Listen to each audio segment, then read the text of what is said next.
Yuk guys, hari ini gue pengen kasih tahu lu cara ubah OSD lu dari ini jadi ini.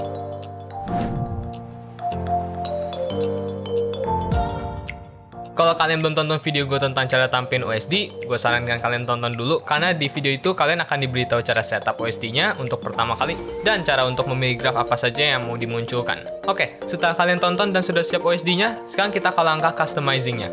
Langkah pertama, urutkan stat sesuai urutan yang kalian mau. Untuk itu, bisa kalian drag saja statnya ke posisi yang kalian inginkan. Jadi misalnya kalau kalian mau stat suhu GPU yang muncul di paling atas OSD, bisa kalian drag ke paling atas dan seterusnya untuk stats yang lainnya. Kalau ini adalah urutan gua, kalau kalian mau ikutin boleh, kalau enggak juga nggak apa-apa. Langkah kedua, kita akan beri nama untuk setiap stat agar terpisah dan lebih mudah terlihat. Untuk itu, bisa kalian cek override group name untuk setiap stat, lalu ubah namanya. Contohnya itu di sini, gua select GPU usage dan gue ubah override namanya jadi RX 580 sesuai nama GPU gue. Lalu gue select GPU temperature dan gue ubah namanya jadi temp.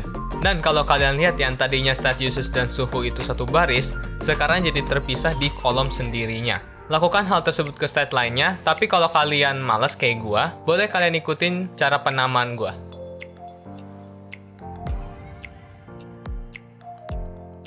Langkah ketiga, kita akan ubah posisi, ukuran, dan font dari OSD-nya. Untuk itu kita perlu ke Riva Tuner. Untuk font, bisa kalian klik Raster 3D, lalu pilih font, font style, dan ukuran font yang kalian inginkan. Kalau gue personal, fontnya itu Unispace, font stylenya itu bold, dan ukuran fontnya itu 8. Lalu untuk posisi, bisa kalian ubah dengan drag angka 60 yang di bawah ini, atau klik 4 tanda panah ini sesuai dengan arahnya. Dan kalau kalian ingin OSD-nya di sudut tertentu dari layar, misalnya di bawah kanan, bisa kalian pencet tanda siku di bawah kanan kotak ini untuk memindahkan OSD ke bawah kanan. Lalu, untuk ukuran, bisa kalian slide slider zoom OSD untuk menentukan ukuran OSD yang kalian inginkan. Langkah keempat, kita akan menambahkan background untuk OSD-nya. Untuk itu, bisa kalian nyalakan OSD Fill, lalu untuk mengubah transparansi dan warna background-nya, klik dot ketiga dari 3 dot ini. Lalu, ubah warna dan transparansinya sesuai keinginan kalian. Kalau gue personal, gue set warnanya ke abu-abu dan opacity atau transparansinya ke 50%, agar gue bisa lihat apa yang terjadi di layar tapi tidak terlalu menutupi juga. Langkah kelima, kita akan ubah satuan ukuran jadi font yang lebih kecil. Apa yang gue maksud dengan satuan ukuran itu yang kalian lihat ini megahertz persentase agar hurufnya lebih kecil. Untuk itu, pilih salah satu stat, lalu klik tombol titik 3 ini. Lalu, ubah size 0 dan size 1 di size library jadi 50%. Setelah itu, scroll ke paling bawah, dan kalau kalian di sini lihat ada unit size. Ubah jadi 50% superscript atau subscript. Perbedaannya super dan sub itu, kalau super satuan ukurannya akan di atas, dan kalau sub itu di bawah.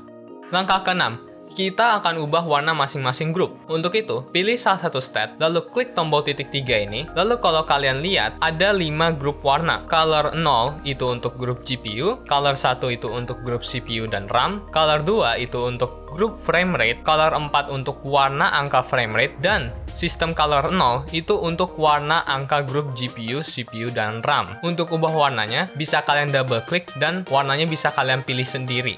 Langkah ke-7, kita akan beri jarak untuk setiap grup. Untuk itu, bisa kalian tambahkan garis miring N di belakang override group name paling atas dari setiap grup. Jadi, contohnya, kalau punya gue di sini, gue pingin misahin antara stats grup GPU dan CPU agar lebih mudah terlihat. Nah, kalau kalian lihat perbatasannya itu ada di power dan i7 2600K. Untuk memisahkan itu, gue tambahkan garis miring N di nama override group name-nya si i7 2600K yang seperti kalian lihat ini. Maka itu akan diberi jarak antara power dan i7 2600K. Dan satu contoh lagi, gue ingin pisahkan grup frame rate dari grup CPU agar tidak menyatu. Kalau kalian lihat perbatasan itu ada di power CPU dan FPS counter untuk frame rate. Maka itu untuk memisahkannya, gue tambahkan garis miring N di override group name-nya si frame rate agar ada jarak antara power dan frame rate-nya.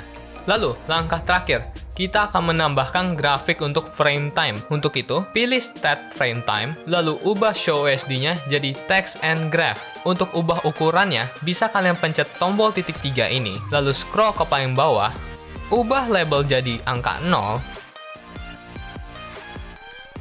dan ubah width-nya sesuai dengan grafik kalian agar terlihat rapi. Dan bagi kalian yang tidak tahu apa guna dari graph frame time, itu berguna untuk mengetahui apakah delay dari sistem kalian itu tinggi atau tidak. Ketika delay dari sistem itu tinggi, input dari mouse atau mouse keyboard kalian akan delay saat kalian main game. Dan hal itu tidak kita inginkan ketika kita main game seperti CSGO yang memerlukan response time yang sangat tinggi. Ketika frame time-nya tinggi di game seperti CSGO, maka input yang kalian lakukan di mouse atau keyboard akan delay di gamenya. Maka itu terkadang kita sudah mencet tembak tapi tidak ditembak di gamenya karena delay itu. Maka itu semakin kecil frame time-nya semakin bagus. Artinya semakin cepat input yang masuk dari mouse keyboard kalian ke layar atau ke gamenya.